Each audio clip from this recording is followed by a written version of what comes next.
dan kamu gak melakukan kesalahan yang sama kan? Ada rahasia yang menghancurkan orang yang mengetahuinya. Apa yang kamu inginkan? Ketenangan. Pastikan Brian Castella memahami perannya. Begitu hebatnya keluarga kamu, sampai bisa menggantikan posisi kamu di penjara. Halo guys, setelah ratusan episode berlalu, akhirnya terungkap juga alasan kenapa saat di rumah sakit setelah kejadian di pensi waktu itu, dia langsung sembunyi dengan wajah sangat tegang pas tahu mamanya Raisa adalah Bianca. Ketakutan itu bukan karena dia pernah buat salah atau memiliki utang yang belum terbayar, melainkan karena dia sangat paham seperti apa sosok Bianca sebenarnya. Jadi ceritanya setelah perselingkuhannya 20 tahun silam terbongkar, Bianca harus menandatangani berbagai perjanjian. Salah satunya adalah larangan keras jangan sampai menemui James Esteban lagi.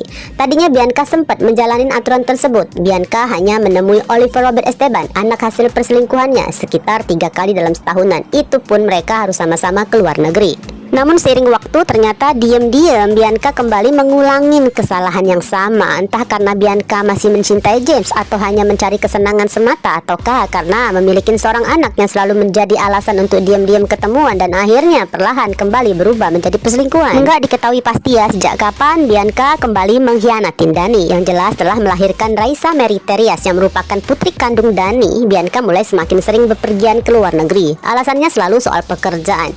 Bianca seolah harus berpindah dari satu negara ke negara lain untuk urusan perusahaan. Padahal di balik itu, perjalanan tersebut justru menjadi kesempatan bagi Bianca dan James untuk menikmati hubungan mereka tanpa harus bersembunyi. Hingga 6 tahun silam, takdir mempertemukan Bianca dengan dia di Sand Island, Honolulu, Hawaii. Saat itu dia sedang menjalankan tugas dari perusahaan. Hubungan mereka berdua ini bukan saudara, bukan keluarga, bahkan juga bukan teman dekat. Mereka hanyalah rival profesional yang bekerja di perusahaan berbeda. Di sanalah dia tanpa sengaja melihat Bianca sedang bergandengan tangan mesra dengan James Esteban menuju kamar hotel. Anehnya, Bianca nggak langsung panik atau berusaha bersembunyi buru-buru masuk kamar gitu ya. Bianca justru tetap berdiri di sana, seolah sengaja menantang dia untuk melihat semuanya. Entahlah apakah Bianca ingin memastikan identitas orang di hadapannya, ataukah memang Bianca terlalu percaya diri. Dan setelah memastikan bahwa dia benar-benar menyaksikan perselingkuhan itu dengan mata kepala sendiri, barulah respon Bianca sangat arogan guys, dengan langsung menarik dia ke tempat sepi dan mengancamnya agar nggak membuka mulut pada siapapun. Namun dia bukan tipe perempuan yang mudah ditindas. Selain status sebagai Nyonya Alferi, karakternya memang dikenal berani dan tegas. Malah saat itu juga dia menampar Bianca dan menegaskan bahwa urusan rumah tangga orang lain bukanlah urusannya. Setelah itu dia pergi begitu aja, mengira semuanya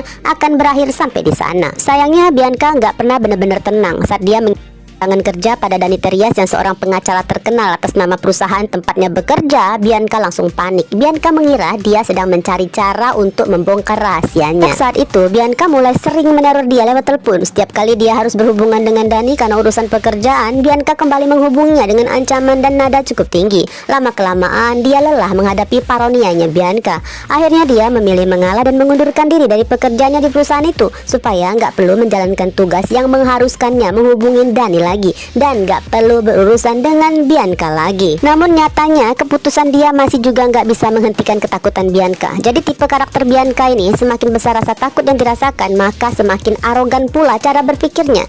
Dalam benak Bianca, satu-satunya cara menghadapi orang yang menyimpan rahasianya adalah membuat orang itu memiliki aib yang sama.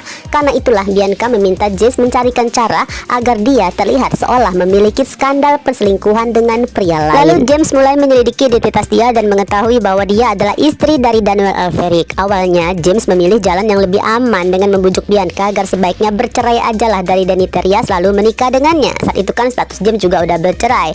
Namun Bianca menolak mentah-mentah, entah karena cintanya pada James enggak sebesar itu atau karena Bianca sadar betapa pentingnya menjaga nama baik dan reputasinya. Yang jelas Bianca tetap mendesak James untuk menjalankan rencana menjebak dia. Rupanya James mengetahui adanya keretakan dalam keluarga Alferic serius, maka James menemui Dominic secara langsung untuk minta bantuannya. Tanpa izin Dominic, James nggak cukup berani mengusik siapapun dalam keluarga tersebut. Namun permintaan James jelas menjadi peluang emas bagi Dominic untuk menyingkirkan keluarga Daniel. Di pertemuan mereka saat itu bukan hanya ada Dominic, ada Valerian, Matthew dan juga Albert yang turut hadir. Itulah sebabnya Matthew mengetahui seluruh rencana dan akhirnya menceritakan pada Catalina mengenai skandal yang dilakukan Bianca di masa silam.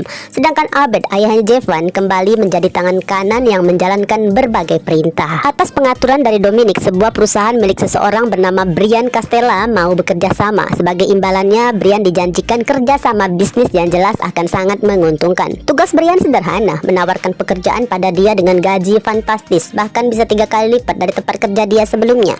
Dan setelah dia masuk, sesuai perintah Dominic, Brian diminta melecehkan dia pada suatu malam. Pastinya satu hal yang gak mungkin diketahui oleh Brian, justru dirinya lah yang sejak awal sudah disiapkan menjadi korban dalam permainan ini. Namun malam itu nggak berjalan sesuai rencana. Dia berjuang mati-matian mempertahankan kehormatannya. Dalam kepanikannya, dia memukul Brian menggunakan sebuah benda hingga Brian jatuh pingsan. Namun dia mengira udah tanpa sengaja telah membunuhnya. Gak lama kemudian Daniel datang dan membawa dia pergi dari lokasi itu. Sayangnya Daniel melakukan satu kesalahan besar, yaitu nggak memeriksa kondisi Brian untuk memastikan apakah benar-benar meninggal atau enggak. Padahal saat itu Brian mulai sadar. Namun nasibnya berakhir tragis ketika anak buah Dominic datang dan benar-benar menghabisi nyawanya agar nggak ada saksi yang bisa mengungkap keterlibatan keluarga Casarius, terutama agar dia yang harus menanggung kejahatan yang sama sekali nggak dilakukannya. Hasil akhir berjalan persis seperti yang diharapkan Dominic. Daniel memilih mengorbankan diri sendiri, mengaku sebagai pelaku, masuk penjara, lalu menceraikan dia. Daniel udah bisa menebak dengan jelas bahwa Dominic terlibat dalam semua ini. Jadi keputusan Daniel seolah menjadi pesan bahwa bersedia mundur dari peperangan asalkan anak dan istrinya nggak disentuh. Namun penderitaan yang dialami dia rupanya masih belum cukup memuaskan Bianca. Seakan merasa memiliki perlindungan yang jauh lebih kuat, Bianca semakin berani menekan dia.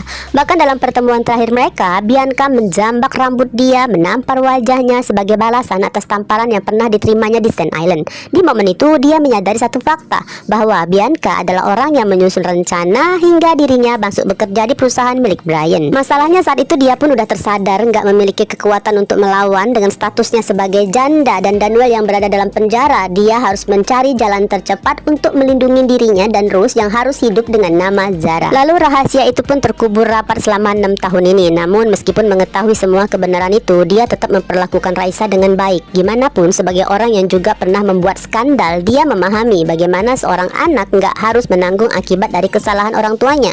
Dia nggak ingin ada seorang pun yang baik Zara, termasuk Raisa, dihina atau diperlakukan buruk karena dosa yang bukan milik mereka. Karena itulah dia memilih diam. Bahkan ketika Raisa pernah curhat nih tentang kesibukan kedua orang tuanya, yang muncul di hati dia justru merasa iba. Sebaliknya, Bianca nggak pernah benar-benar menyesali perselingkuhannya. Yang terus menghantui pikiran Bianca justru keberadaan dia, satu-satunya orang yang membuat hidupnya masih belum bisa tenang hingga hari ini. Dalam lamunannya, Bianca masih aja mengutuk pertemuan mereka 6 tahun silam. Namun untuk saat ini, Bianca memiliki jalan keluar baru jika suatu hari rahasianya terbongkar. Semua itu berkat usaha Dani, sang suami yang berhasil membantu membuka pembekuan aset milik James Esteban. Dengan posisi sebagai wali yang mengurus seluruh aset tersebut, Bianca memiliki pegangan kuat untuk masa depannya. Jika suatu saat Dani menceraikannya, Bianca tetap akan memiliki warisan yang nantinya bisa jatuh pada putra hasil hubungannya dengan James. Selama rahasia itu belum terbongkar dan seluruh dokumen aset keluarga Esteban belum selesai dibereskan, Bianca akan terus memainkan peran sebagai istri yang setia. Satu-satunya syarat Dani nggak boleh membatasi segala aktivitas dan kepentingannya. Muncul pertanyaan, bagaimana jika suatu saat Zara dan Mohan mengetahui bahwa Raisa adalah putri Bianca, sosok yang menjadi penyebab Daniel masuk penjara 5 tahun ini? Sebenarnya jawabannya cukup mudah ditebak. Para remaja jebolan asrama 9 ilmu ini udah terlalu sering guys melihat berbagai masalah keluarga di sekitar mereka. Mereka paham bahwa kesalahan orang tua bukanlah dosa yang harus ditanggung anak-anaknya. Jadi jika nantinya rahasia tersebut benar-benar terungkap, kemungkinan besar yang terjadi bukanlah kebencian pada Raisa. Justru sebaliknya, mereka akan saling menguatkan dan saling menjaga, terutama agar Raisa nggak tenggelam dalam rasa bersalah, nggak terasa minder, dan nggak perlu harus menjauh dari orang-orang yang selama ini memperdulikannya. Sebab pada akhirnya Raisa juga hanyalah salah satu korban dari keputusan buruk yang dibuat oleh orang dewasa di sekitarnya.